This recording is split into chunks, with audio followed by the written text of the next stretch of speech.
Sige, tuloy. Repeat the question. Kung walang common sense, sige, tuloy. Anong ibig sabihin, Your Honor? Oy, napakaklaro ng tanong ko. Ma'am, I will repeat the question. Sinabi nyo, wala namang requirement na may alam sa confidential activities, walang special training sa confidential activities. Pero hindi po ba, bilang SDO, at least naman lang ma'am, Common sense. required na yung SDO na pinipili ng isang vice president, may common sense. May utak po ako, Your Honor. Yes, ma'am. Yes, ma'am. Now, May utak siya, pero ginamit mo ba sa tama? Ginamit mo ba yung common sense? Lahat ng tao may utak. Diyos ko po, Rudy. Nakapaw! kanina, sinabi din ng Defense Council na yung certification that you identified apat, may format naman. May format naman yung joint circular, hindi po ba?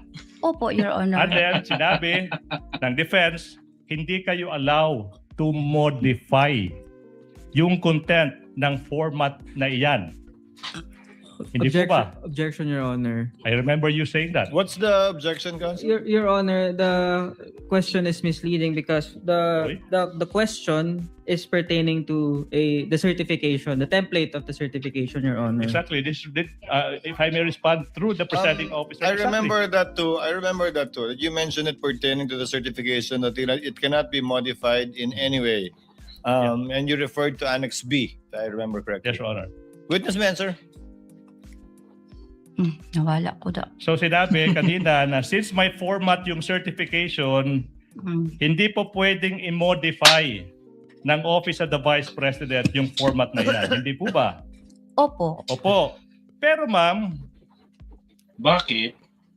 hindi po ba required, at least naman lang ma'am, May common sense. common sense naman lang, na kung sa tingin mo, hindi tama yung nakasulat sa certification, hindi mo pipirmahan. Common sense po ba yan, di ba? Your Honor, Oh, we wait. object to the question because the prosecution is already Isa rin dito sa abogado ni Sarah. Ano? Saan napulot ni Sarah to? mismatch mo to. Parang kakagraduate lang. Diyos ko po. badgering the No, witness, I'm Your not Honor. badgering. It's a demeaning Overruled, question, Counsel. Your Honor. Overrule. Overruled, Badgering. Counsel. Witness may answer. Mm-mm. Ma'am Gina, dahil hindi nyo pwedeng baguhin, hindi naman nangangahulugan na pag hindi totoo yung nakalagay doon, hindi nyo pipirmahan. Pinirmahan nyo yan dahil sa paniniwala nyo, Tama yun. totoo yung nakalagay doon. Yes. Sa certification pa. Yes, totoo, Your Honor. Kaya meron naman po akong mga documents nga galing kay Colonel Lachica na security officer after po na-implement niya ang confidential operations, Your Honor. Kaya nagpirma ko, Your Honor, mo to akong isa sa gibasihan o basis, Your Honor. Your Honor, since it has been raised again, I will ask this question again. Pero paano mo nalaman na na-implement yung ng tama Yun. through the document? Sinabi mo na eh. Wala kang personal na alam eh. As an answer, Paano yun? Your Honor. It was raised again. That's why I have to repeat that. Witness may answer. Continuing objection on these lines of questioning, The Your Honor. continuing objection of counsel with respect to this line of questioning is duly noted. Witness may answer. Yes, ma'am. Pakisagot po. Ay, gipirmahan ko, I sign the certification, Your Honor, na tama po yun. Kasi meron akong gibasihan, meron akong basis na galing po sa security officer na si Colonel Lachica, na binigay niya sa akin, Your Honor, after po matapos ang pag-implement ng confidential activities, Your Honor. Okay. Let me proceed, Your Honor. Proceed, counsel. Now, iba pa nga yung pagpipirma eh, ma'am.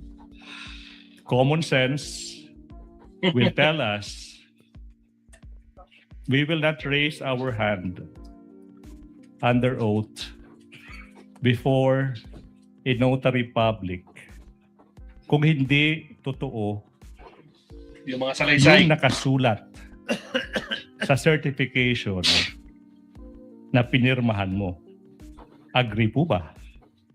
Totoo po yun, Totoo Your po. Honor. Okay, now, hindi po ba, ma'am, na yung certification nyo, example, January 10, 2024, hindi nga lang permado ng isang Gina F. Acosta, ito rin ay notarized ng isang notary public.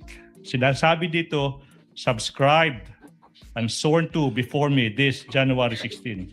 So sinasabi nyo po ba, pinirmahan nyo on one hand? On the other hand, humarap kayo sa isang notary public, pinirmahan yun sa Yung certification na yan, kasi yun naman yung format na binibigyan ng joint circular. Is that what you're telling the public, ma'am? Argumentative No, no. and misleading, Your Honor. There's basis to that question, Your Honor. Sustained counsel, it's misleading. Okay, now, I will move on, Your Honor.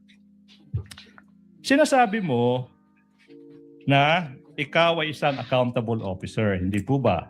Opo, Your Honor. Now, within the four corners of the joint circular, si Colonel Lachica ba, as a security officer, isang accountable officer? Argumentative, Your Honor. Nako And po. that's Witness an will answer. answer. Witness will answer.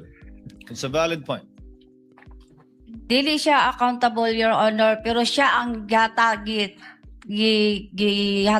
o gihatagan Siya siya may ni Vice President Sara Yan na, Duterte yung as template niya, security yan na yan. officer, Your Honor, na siya ang mag-implement sa mga confidential activities sa Okay na yan, Ma'am Sat. Punta natin sa grounds, mga Your senator. Honor. Pero ako paghihapon ang accountable officer, Your Honor. Alright, Punta sa alright. mga naman yun na tama ang gastos. So, Your Honor, Wait lang. yes, ang expert, Your hindi na yun. Yung paglipat ng Punta natin si Sir Kiko. Hindi ko narinig to, ah. Magsalita ng Bisaya. Kasulti pagani po Po ba na best? saya No further Several senator judges registered their intention to make some Sana, interjections. Senator Judges na. Ma'am Gina, yung mga senator judge naman po magtatanong sa inyo. First to register is Senator Pangilinan.